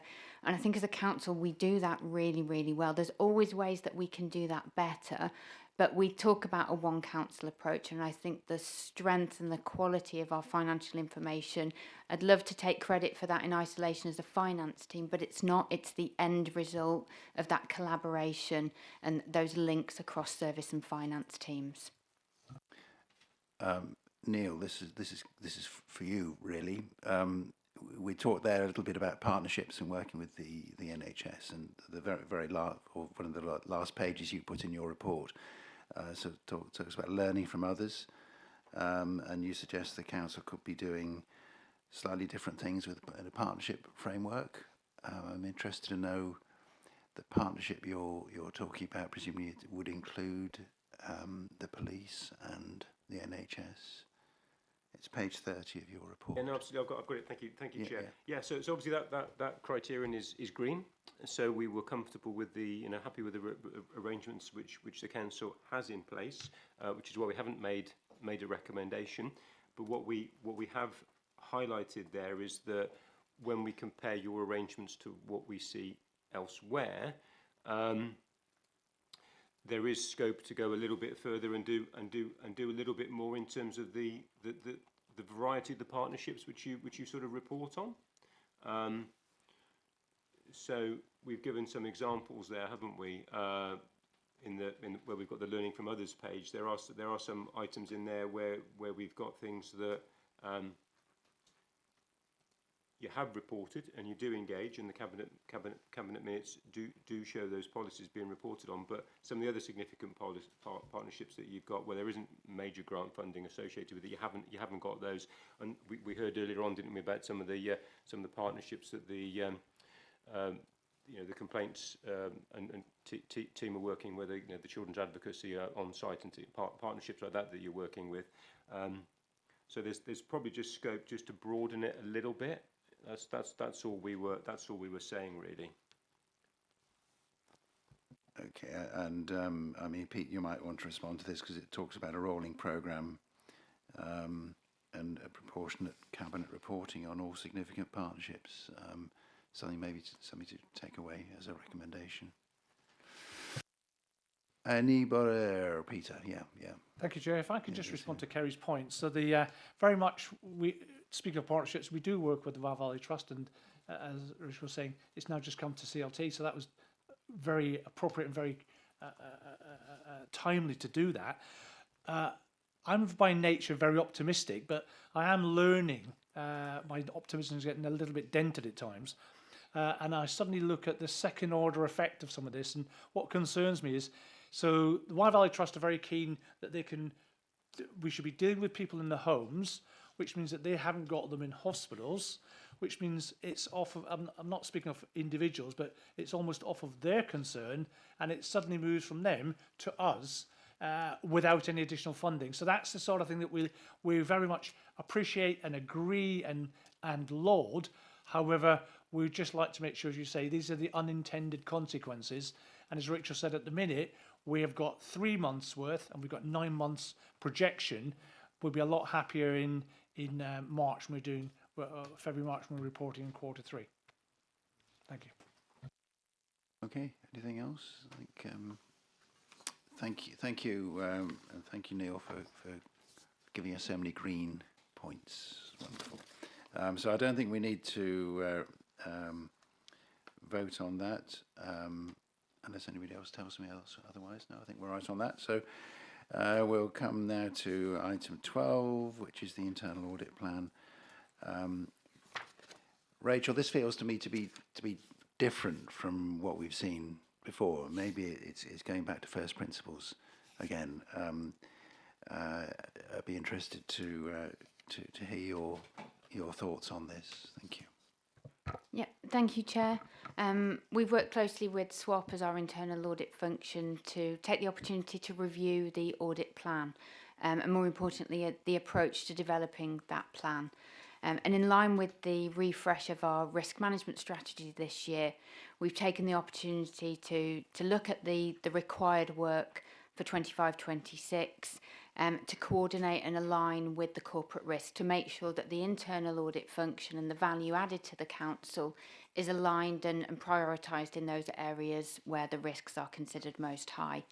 So in the audit plan, the revised plan presented to you today, we've aligned each of the areas of audit work to a corporate risk and to a council plan priority.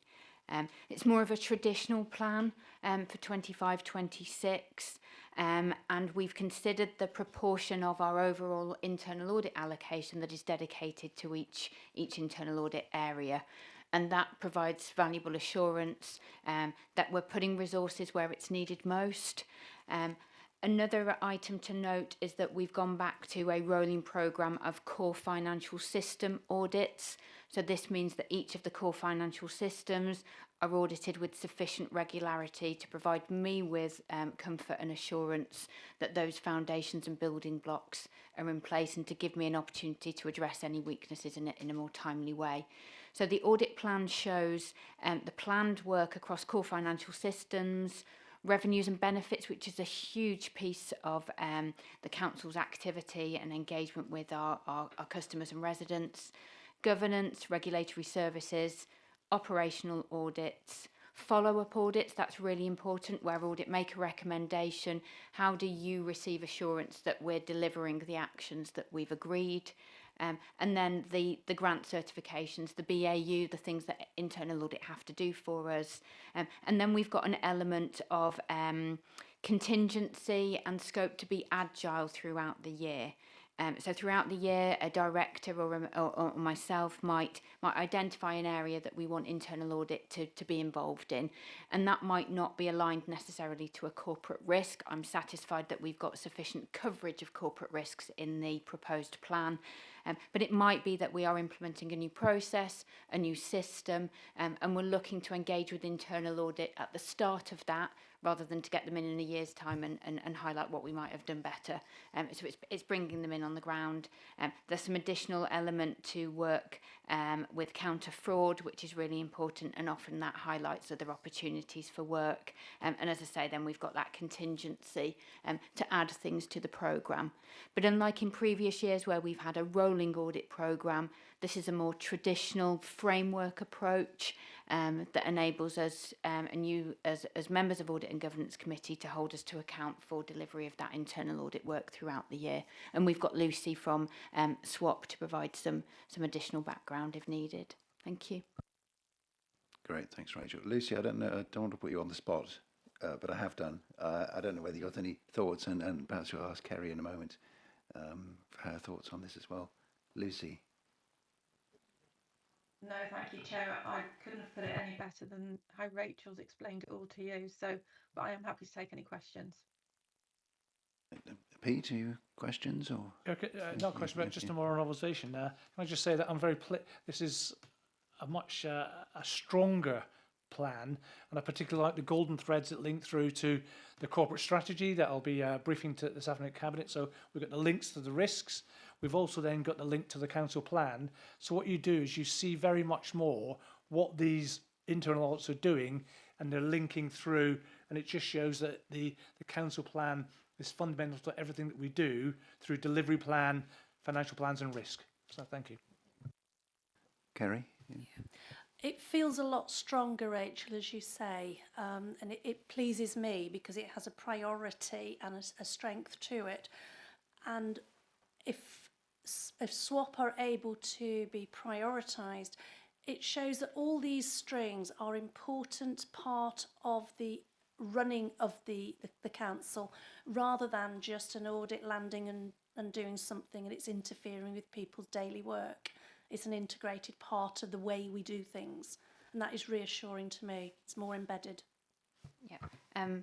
Audit's really important to me. I'm proud to have spent the early part of my career in internal audit roles and in external audit roles, and I don't think that's the same for all local authorities. I think often we see audit as the enemy, someone who's coming to check up on us.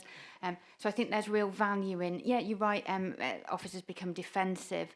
So I think it's about maximising the value that we can get from internal audit particularly, and working and respecting their roles. The role of external audit is one to be respected. They themselves are answerable to their regulators, and they're fulfilling a really important function. And I think the sector at the moment, I think the audit profession gets a little bit of a bad rep, although I'm first at the front of the queue to challenge over the course of the audit testing.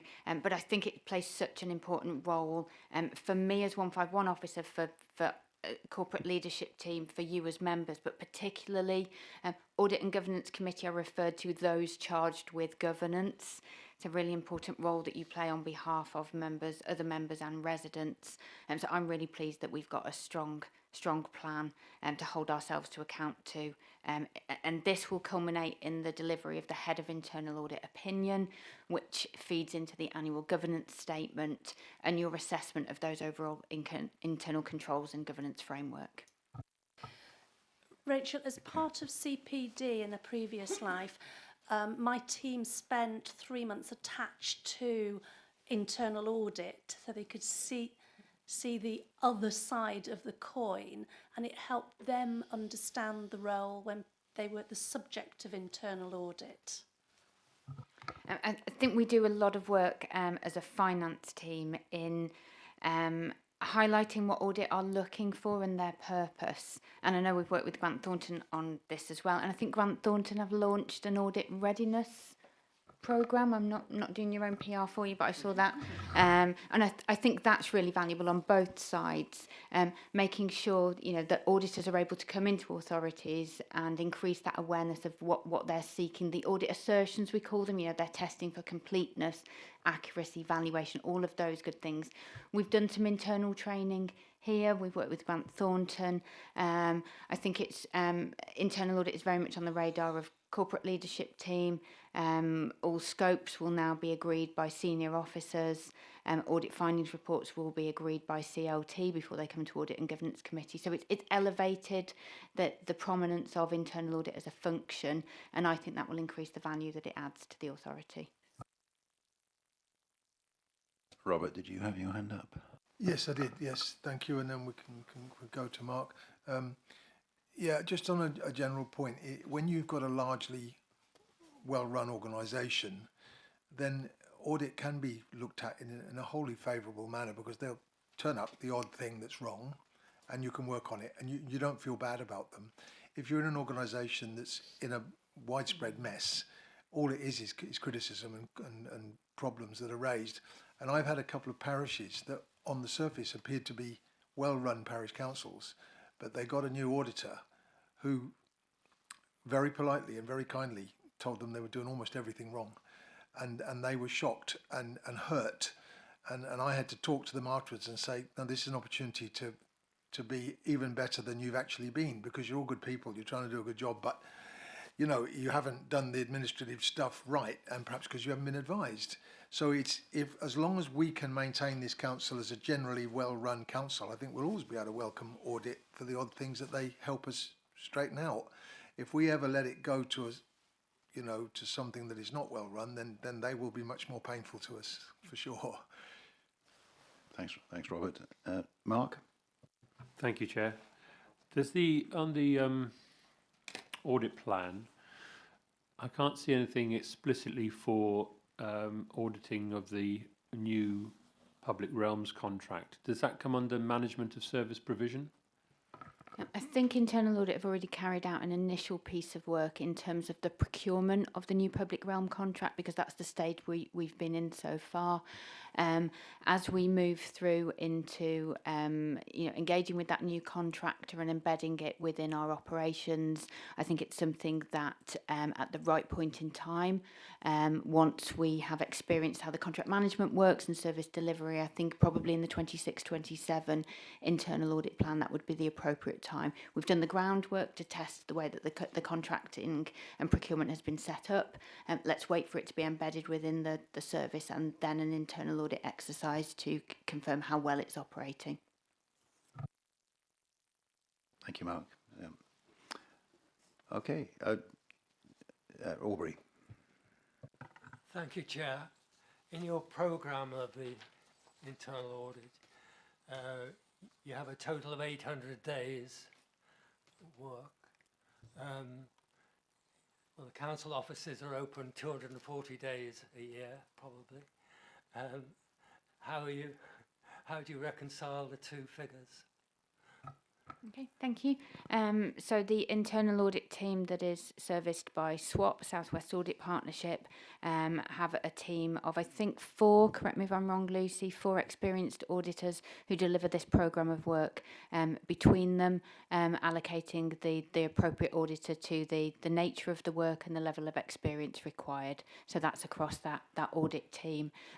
If we need additional capacity, one of the benefits of working with SWAP is that they've got that wider experience in terms of ICT, or some of that detailed expertise, so they will resource that as required. This is their plan that they've presented to us, so that they will provide assurance over their ability to resource it.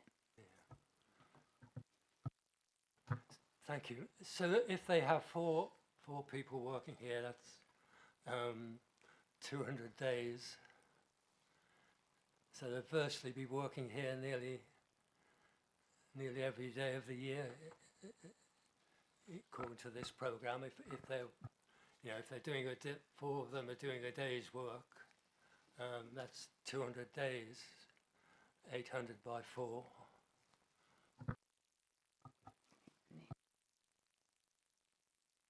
Thank you, Mark. Yeah, Lucy, do you want to respond to that? Thank you, Chair. Yes, as Rachel's just mentioned, I have a team of 4 auditors that work primarily on Herefordshire audits. So, as you quite rightly say, that's just over 800 days in a year. We also have, as Rachel also said, I also have a bigger team. I also have 10 auditors that work underneath me, and if I needed to bring them across to do any other further Herefordshire work, I could. But primarily, you have 2 principals and 2 senior auditors to work on Herefordshire audits on this audit plan. Yeah, Aubrey, were you saying we don't need quite so many people? I think a well-run and resourced internal audit is really important. And if we've got a bit of spare capacity in it, then I think we can use that during the year. Yeah. Okay, so I think we have to vote on this.